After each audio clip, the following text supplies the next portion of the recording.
As a trauma survivor, I have always been interested in resilience. But growing up, I believed it was something that you were born with. Then in graduate school, I learned that it was a quality that we all possess and a set of skills we can all strengthen. Most of my resilience has come from writing and seeing myself in new ways by confronting the stories I've always told myself. The more I did that, the stronger I became, and I've dedicated my life to helping others do this work. This podcast is for anyone who wants to understand their story and how to revise it, because when we do that work, we change the world. Like it or not, our family histories define us.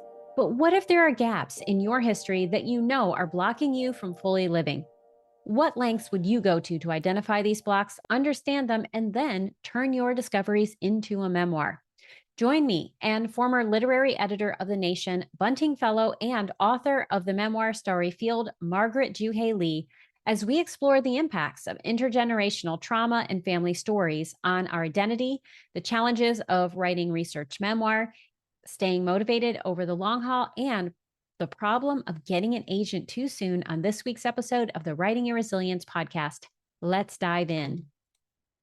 In memoir, every scene should move your story forward, but it can be difficult to figure out which scenes belong, let alone how to frame them when writing about trauma and other tough topics. How do you know which details are essential to your story and which ones will just overwhelm readers? And just as important, how do you write these scenes without triggering yourself? These are common questions that can be so tough to answer. That's why I'm teaming up with Jane Friedman on October 16th to teach Mastering Trauma Scenes to improve your memoir. During this webinar, you'll learn the difference between trauma, crisis, and rising action, how a scene's position in your manuscript will determine which details matter, and how to slant your material so that it propels your story forward. You'll leave with a deeper understanding of your story, confidence in your ability to add tough scenes to your memoir, and tools that will help you care for your readers and yourself. Best of all, this webinar is only $25. That's right, $25. For that price, you'll get access to the webinar, a workbook filled with tips and tricks, a copy of the recording, and a copy of the comprehensive Q&A. So if you want to craft a story that hooks readers and keeps them glued to your memoir, join me on October 16th for Mastering Trauma Scenes to improve your memoir. The link is in the show notes. Well, hello, Margaret. I am just beyond delighted to have you on the podcast. It's so good to see you again. Good to see you too, Lisa. It's been a while. It's been a couple years. So I know it has. And I'm holding up your book and I'm doing a huge happy dance because we've been walking this journey for a long time here. Yes. And I only participated in a small part of that journey because this book journey has been going on for quite a while. Yeah, it's almost 25 years I think I started research in 1998 and it was published in 2024. So actually more than 25. I'm really bad at math. So more that than just 25 means you're years. A writer.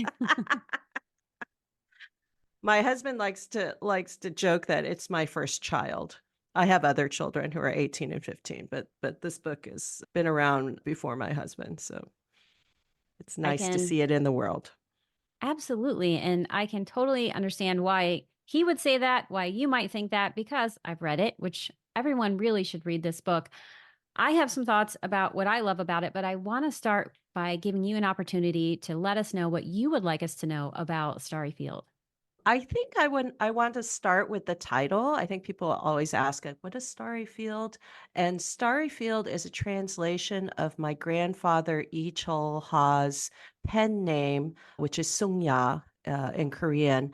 And that's the name we discovered that he used with his communist comrades in the late 1920s in Korea when Korea was a colony of Japan. And when we discovered that name, I knew it had to be the title of the book. It's so poetic. And I think it really expresses his idealism to have Korea as an independent country and, looking towards the stars. And yeah, I knew it was going to be the title from the beginning.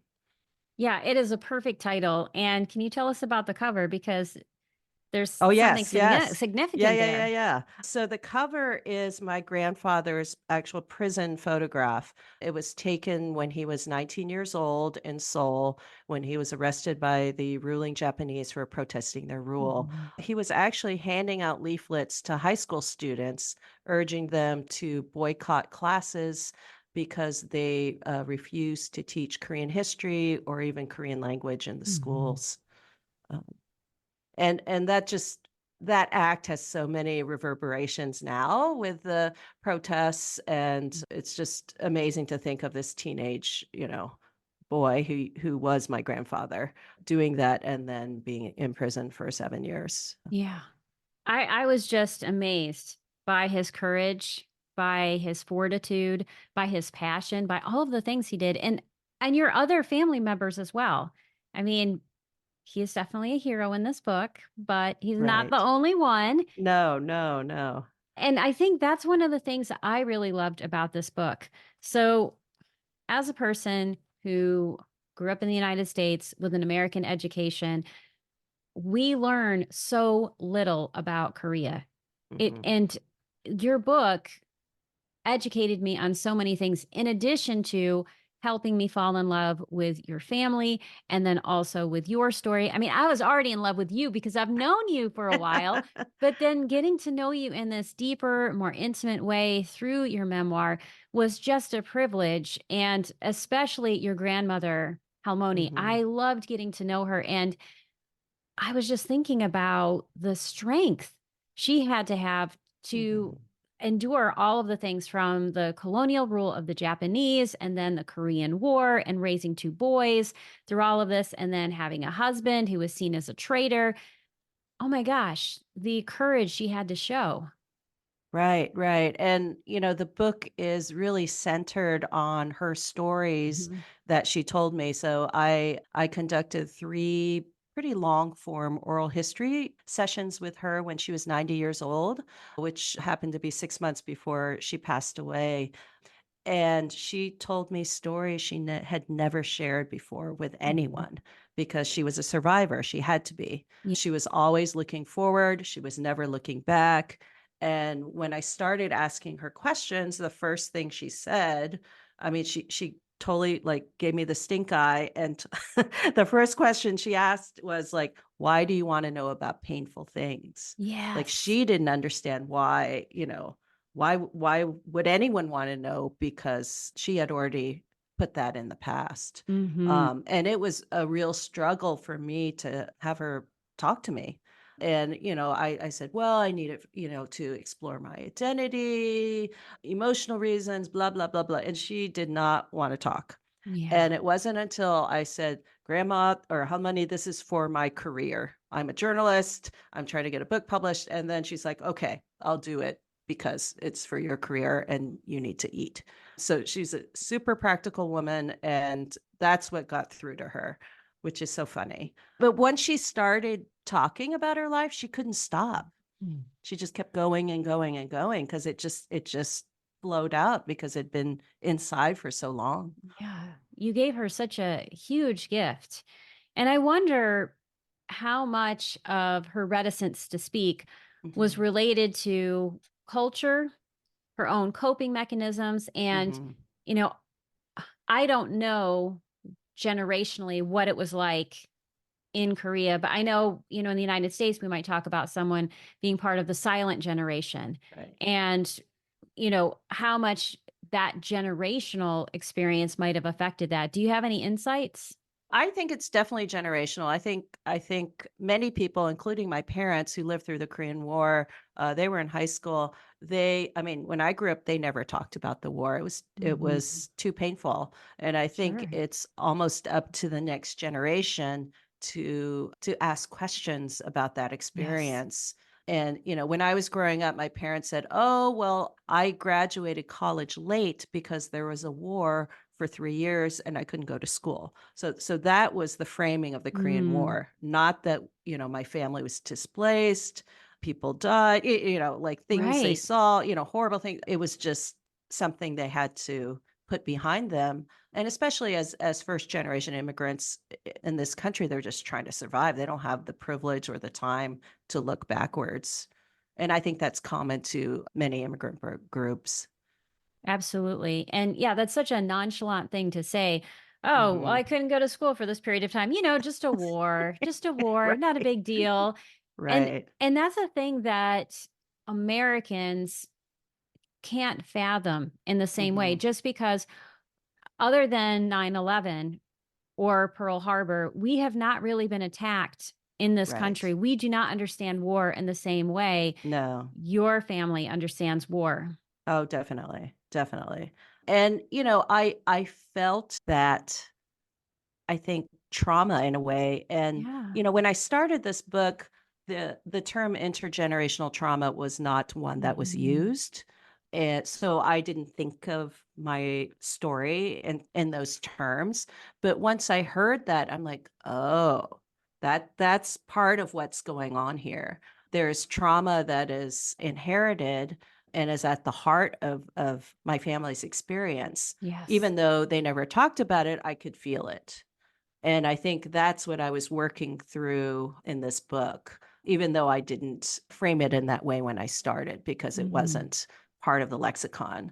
PTSD was not part of the lexicon really in the late Yeah. 90s. It was only used in reference to veterans usually. Mhm. And now it's used by everyone.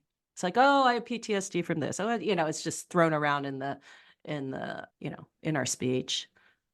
Yeah, and the unfortunate thing about that is when we use these words so cavalierly and so casually, they lose their Hmm. meaning. But Yes. your family definitely experienced severe trauma as a result of war.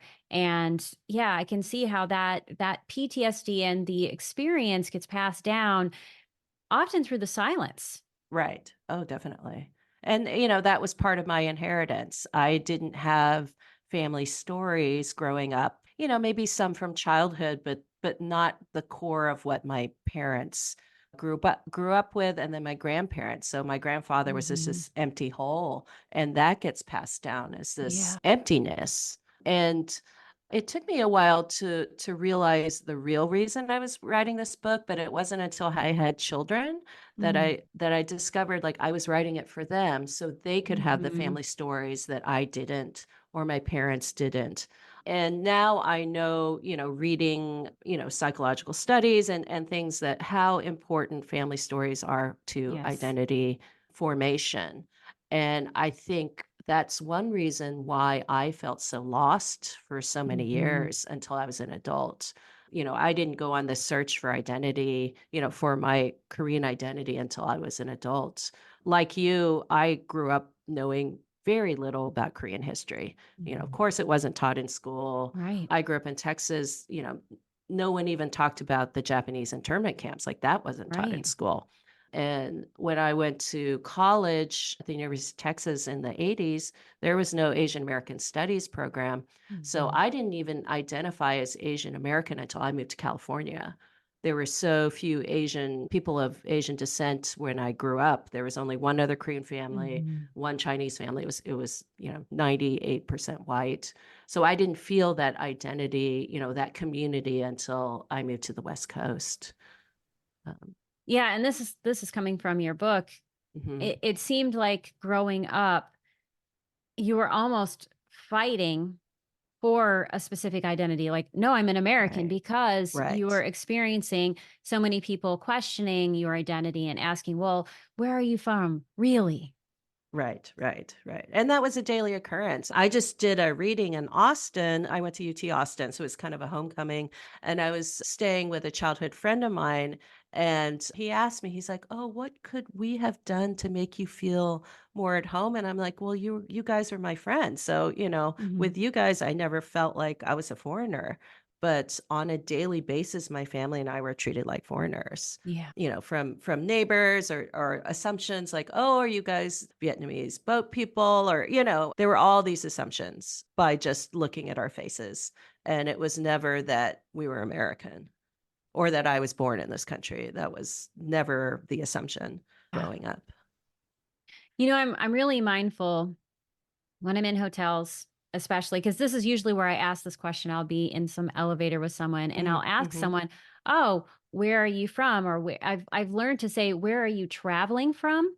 Because Mm-hmm. especially if I'm, you know, in a an elevator with someone who maybe did come from another country or probably has had the same experience that you've had, Right. I really try to be mindful to not other them in that way because I Yes, think it's yes. such an unconscious thing that happens and we don't even realize it.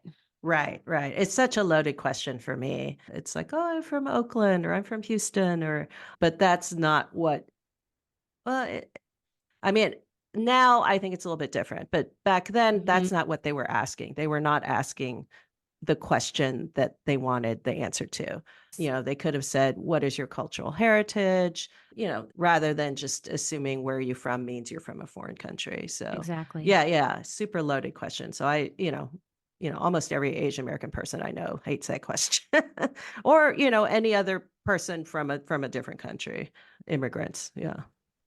Yeah, it's because they aren't asking you a direct question that's No. related to their real curiosity, which is an Mhm. inappropriate curiosity. I mean, unless Right.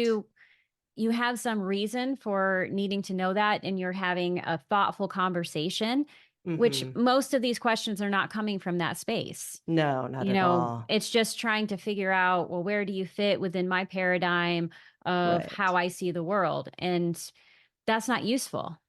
No, no, and it was interesting when I lived in Minneapolis, I lived there for a year, I would get questions like, "Oh, are you adopted?" Because most of the Asian people that, these white people had come across in Minneapolis were adoptees from Korea or Japan. Hmm. So I got that a lot. I'm like, that's not really a nice question to ask someone that you never Yeah. Right. Yeah, yeah, it's like, what kind of assumption is that? Yeah, so it's just interesting. And it doesn't I mean, maybe it's because I'm in the Bay Area, like, I don't get those questions Hmm. anymore. Um, Well, good. yeah. Yeah, I because mean, yeah, maybe it's, progress or maybe it's just where I am. So, yeah. I'm going to hope for progress Yes. for all of us. Because, if you're listening and this is something you found yourself doing, you're like, oh my gosh, I think I've done this in the past. Mm, Here's a great opportunity to think about this in a different way and change your behavior, mhm, right? You can just yeah, do something different and interact with people in a different way and really be mindful that these questions are not helpful. And in fact, they can be very hurtful mm, to people because it makes people feel separate. right, right, definitely. So, getting back to this book, which took you 25 years, that's like an adult child. I mean, Yeah. you raised this child, launched this child quite literally. Right, Um, right, right, and I know that one of the questions everyone's going to have is how did you maintain your focus and your motivation right. and your tenacity over that length of time? I mean, there are definitely, chunks of years where I had to put it away, Yeah. mostly for caretaking reasons when my children were little. And, there were many instances where I thought I was going to quit. Because when I started this book, I was a journalist in New York. I was working at the Nation magazine. I got a fellowship, very prestigious fellowship at Harvard, and I got an agent right away in the late 90s. And I got an agent way too soon Mm, before I really knew what this book was about. I thought this book was a book of journalism because that's what I was and that's what I knew how to write. mhm, And when I sat down after I went to Korea to look for my grandfather's records and interview my grandmother, I came back to the US and I sat down and tried to write it and I realized that journalism wasn't going to capture the entire story. mhm, And also, as a journalist, I wasn't comfortable writing about myself because that's not what they teach you in journalism school. So that was a big, big struggle for me.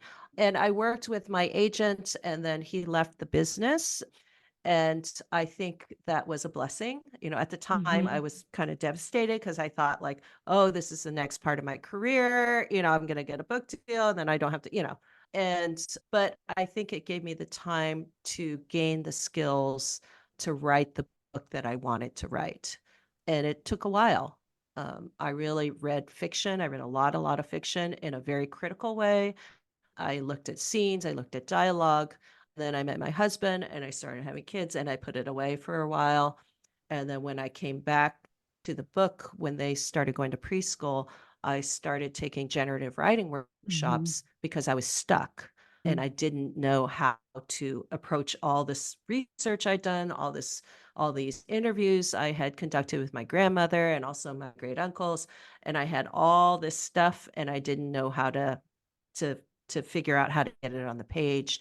And this generative writing workshop was the best thing for me because I'm an editor. I self-edit way too much, and I was forced to write in longhand in a community, feeling very held and safe.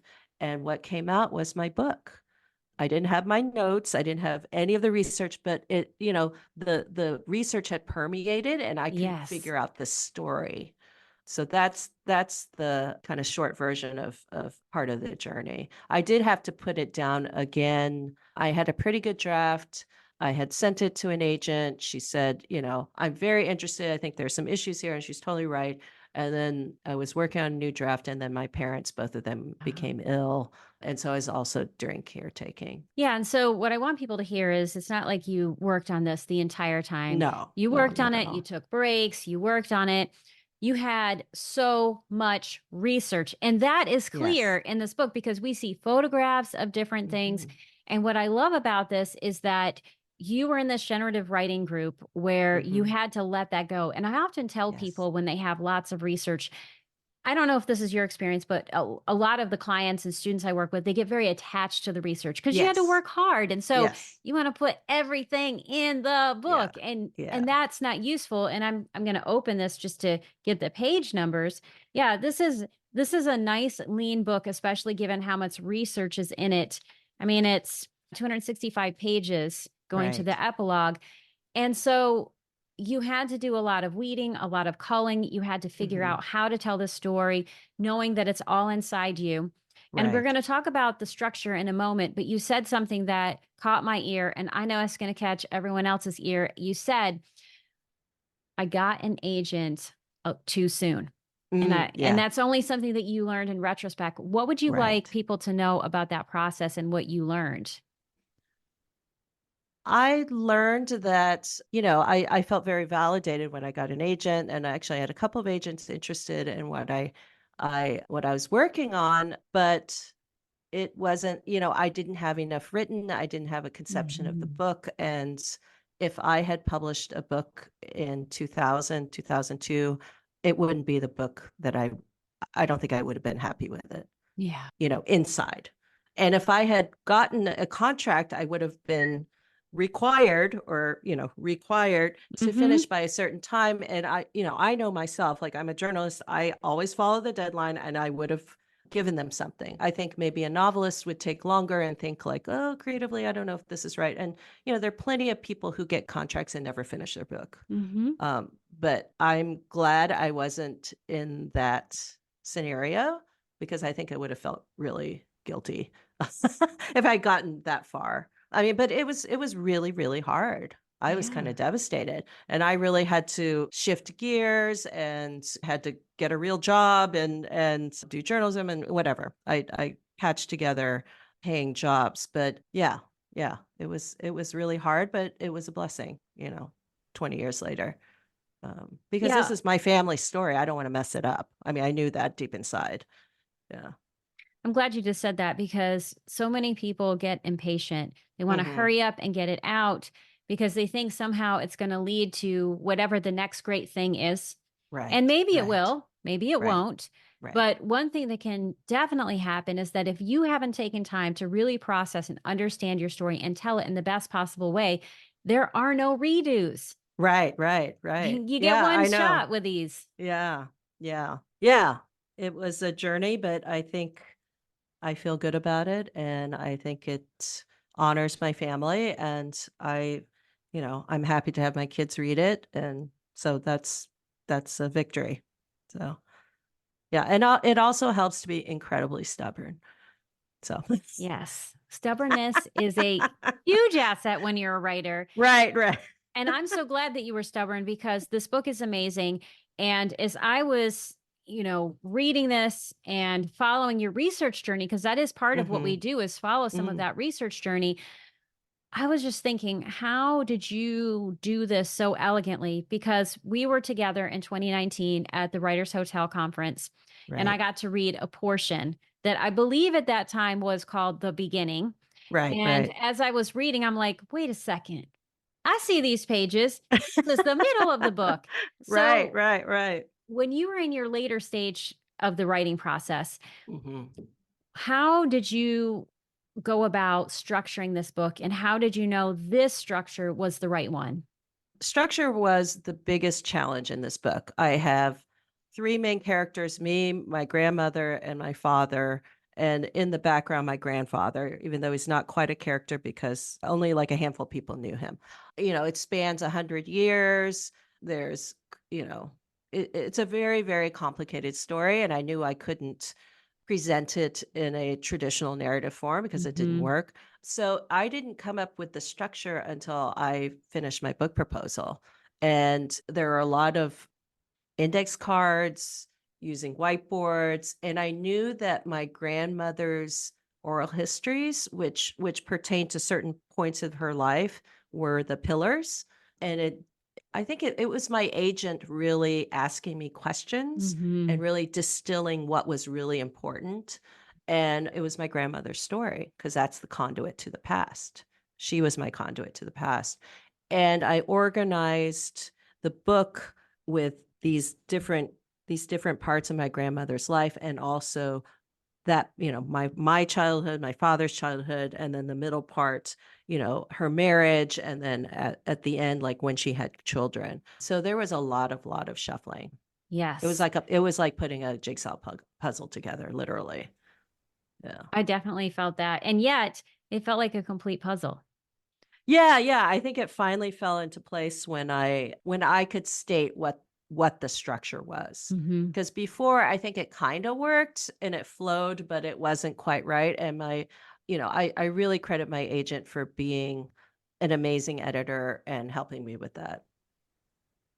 Yeah, I bow to her because I know how much she helped you with this in terms of Right. thinking through these things, Yes. and that's important because a lot of people don't realize structure is a team sport so Yes, often yes. because it can be so complicated, especially when you have researched work that you're trying to infuse and or you have a Mhm. complicated story like yours is spanning 100 years. Right. And I know some people, they're trying to just write about their life, and they're Mhm. not, it's not about other people's lives, and they've got 50, 75 years they're trying to write about. And knowing Right. how to skip, move around, create something that feels like a cohesive arc is Mhm. really important because we really do have two arcs that I see that are really important. Your grandmother's arc and Mhm. her arc of transformation and being able to tell this story, Right, and how she right. sees this, and then your arc and then your father's arc as well, Right, right. because he didn't know anything about his father. Right, right. And the discovery of my grandmother's stories, and also that my grandfather was a leader in the movement, like it totally changed him. He became a Yeah. different person once he knew, because he always carried the shame of being the son of a criminal. Hmm. Like when on my parents' first date, that was one of the first things he said to my mom. He's like, I'm the son of a criminal. And my mother would tell me the story. She's like, I thought your dad was kind of kidding. So I just kind of ignored that and just went on with the Yeah. conversation. But it's just like, I was thinking about like my poor dad, like he feels like he has to confess to this woman who would be my mom right up front. So she would know that, hey, I'm tainted goods. Yeah. Yeah. But once he found out, it was like a weight lifted off him. He became gregarious, he became huggy, he was not the father I grew up with. Like, he became maybe his true self, you Hmm. know? That's, to me, that's the miracle of this process. And it's not so much Yeah. about, the finished product, which I Right. know your dad would be so proud of you. He is so proud of you.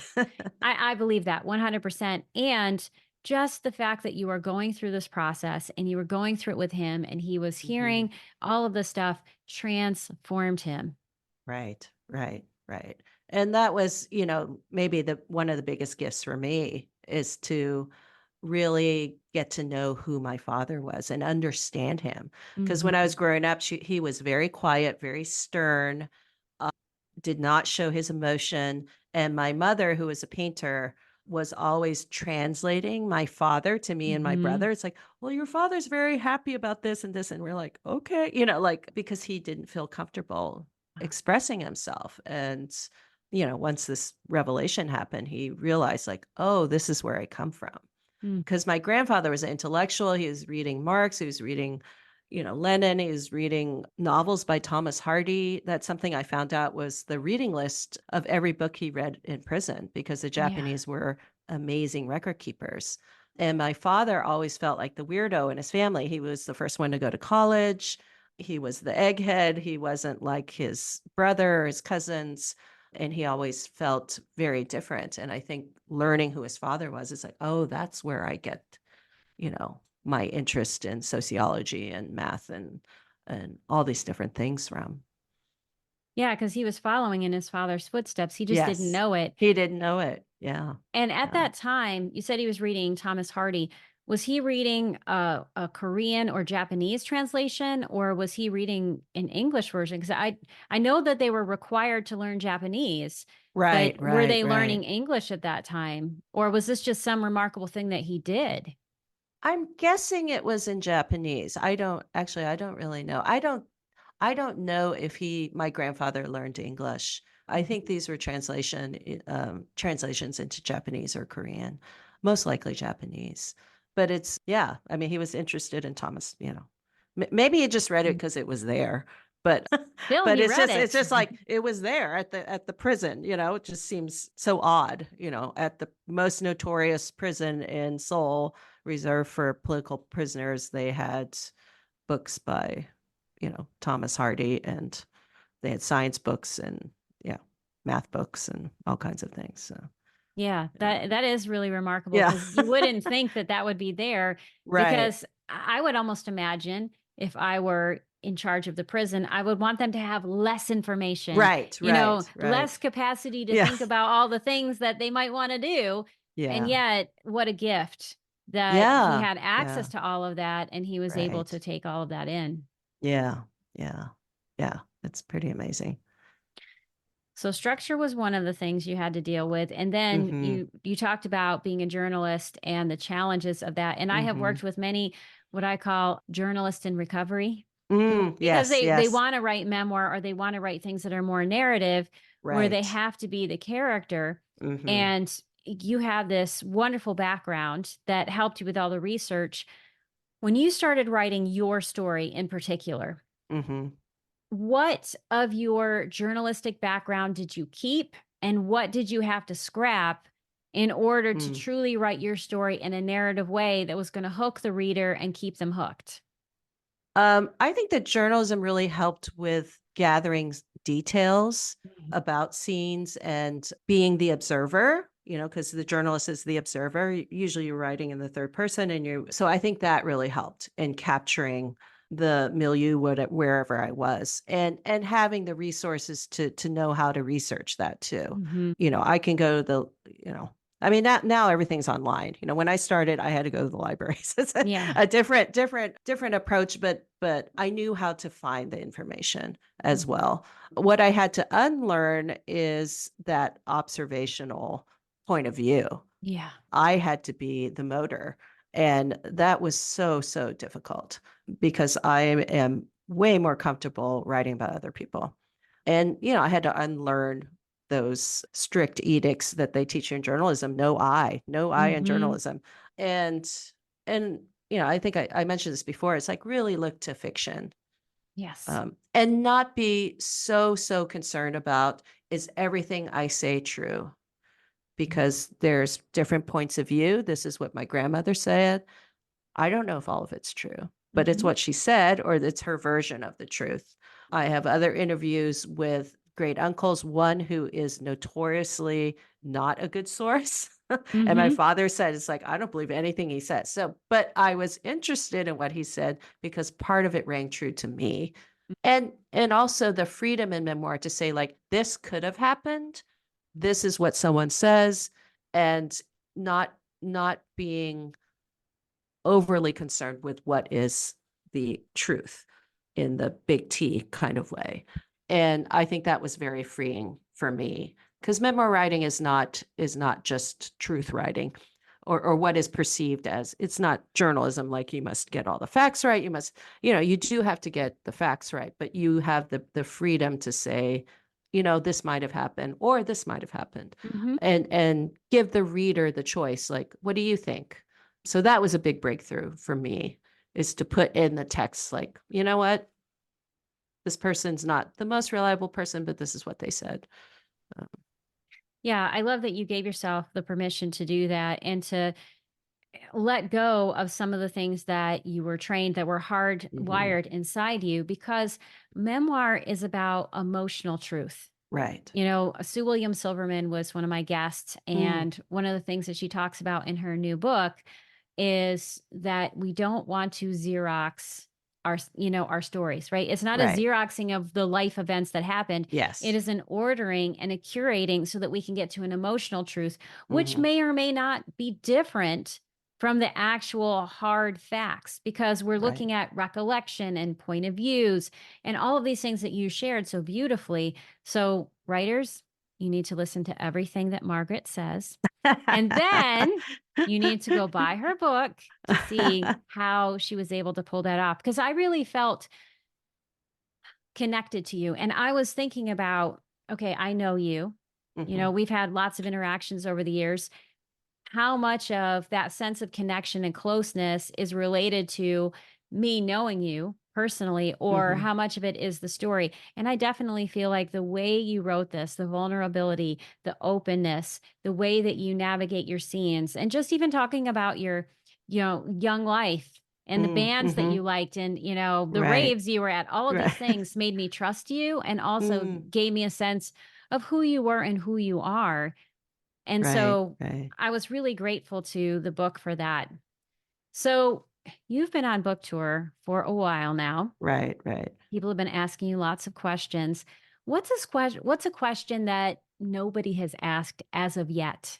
Or one that you're like, you know what, please ask me this. I want to answer it. Oh, you know what? I thought people were going to ask about my New York boyfriend in the book, which I really struggled writing about another person that I'm not in contact now, Mm. because I thought it was so essential to the story, but that is not, no one's asked about him at all. So it's interesting to me. Like, I was like, oh, okay, maybe that wasn't as important as I thought it was. Because what sent me on this journey was that I was searching for, I had just broken up with this boyfriend who had some severe mental health struggles and didn't want to deal with them.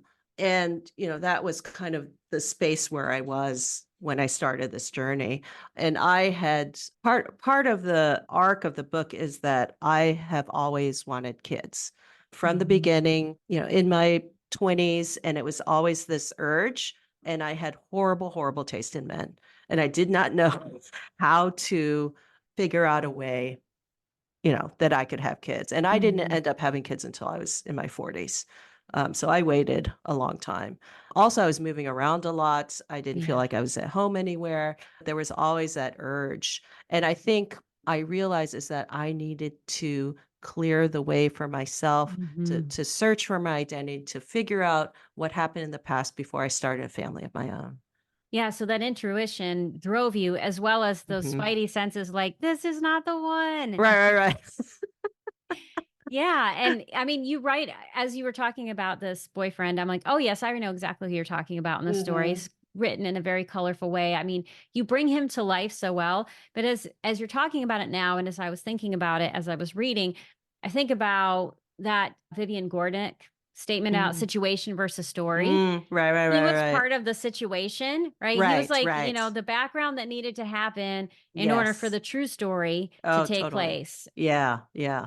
And that book was so, so influential on me because I was stuck in the situation. All my Yeah. research, all the facts, all this, I need to explain this, I need to explain Korean history, all this stuff. And, getting to the story was Mm. the hard part for me because I had too much stuff and I Yeah. needed to be free from that. And I think having time away and not being immersed, and then I could figure out the story. I needed that break, I think. Yeah, was there something that created the big breakthrough for you? So, like, we're moving into the towards the end. Mhm. We could I mean, I miss you, Margaret. Can I just say that? I miss you. We haven't seen each other in a Oh, little I while because 'cause you've been know, on I book know. tour. So we're gonna catch up later at another Yes. time.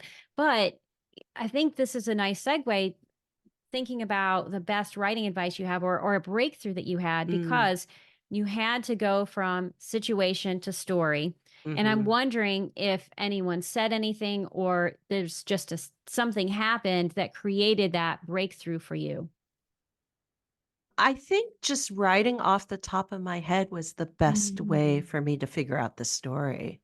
Like, having a prompt, I think the first prompt that really spoke to me is, like, think of a photograph that is really important to you and write to that Yeah. photograph, and the photograph is the picture of my grandfather, his prison Mhm. picture, which is on the cover, and that was the only photograph we had of him. So, I wrote to that photograph, and that came, you know, without, going into like, oh, this is from 1929 and giving the Mhm. facts about it and what that photograph meant to me. Yeah. Here is this young boy who's 19 who looks a lot like my brother, who was about the same age when we found that photograph. And kind of going towards that because that's the artifact we had of this man that no one ever knew. Yeah, the resemblance is uncanny. Yes, yes. It's pretty amazing. Yeah. And I know this because you include so many photos of your family Right. in the book, Right. which was truly a gift. I'm curious if, one of the things that happened as you were working on this book is unfortunately both your parents passed away. Right. And I was speaking with another writer about what happens when we step away from our manuscripts because of grief. I know a Mhm. lot of people who have to do that because they don't have the energetic space for both. Right, When right, you came back to this manuscript and you are this new person because of the right. experience you had, was there anything about that that allowed you to see this story in a different way? I I wrote the prologue and epilogue after my parents passed away, Mhm. and it is about grief. Yeah.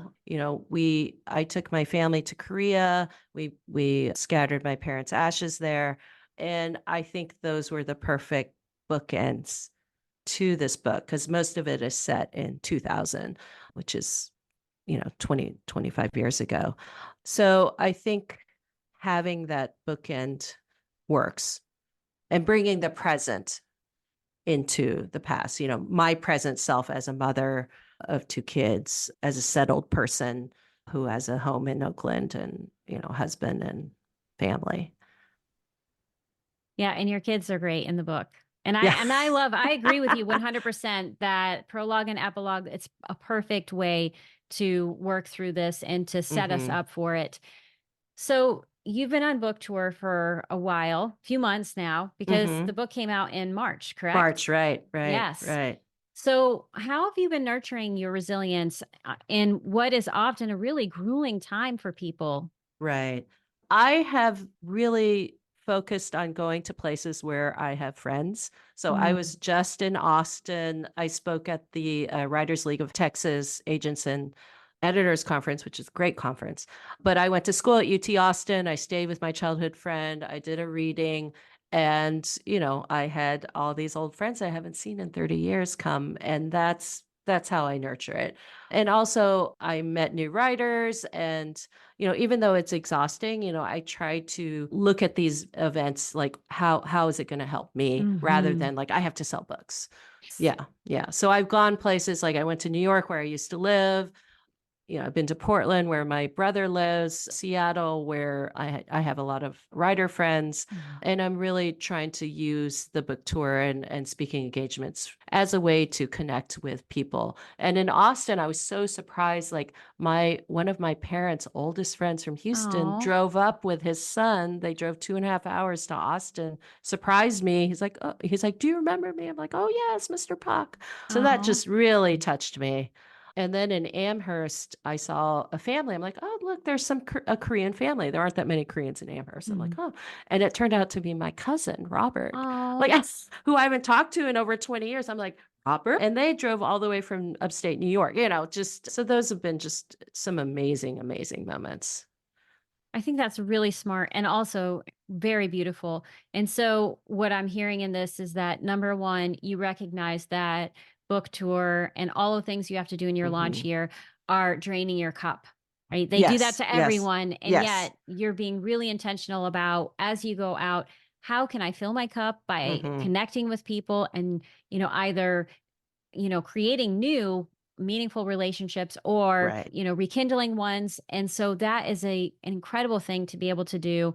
And then Mhm. not thinking about the book sales Right, because I right. think it's so easy for people to get disappointed and Yes, when it's about the numbers because the numbers are yes. never going to be what you hope they are. I mean, No. I think even if they are, we just up the ante and say, okay, well, it's here. Now it needs to be there. Right, right, right. And, book sales, like, I still don't know how many books I've sold.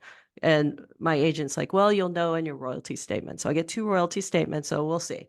But yeah, I'm trying to focus it on myself and what I want to get out Mhm. of this book. I really want to speak at colleges because I would love for this book to be taught in Asian American Studies Yes. classes because this is the book I would have wanted to read as a young person. And because it's for my children and they're teenagers, that's the generation I really want to reach for the future.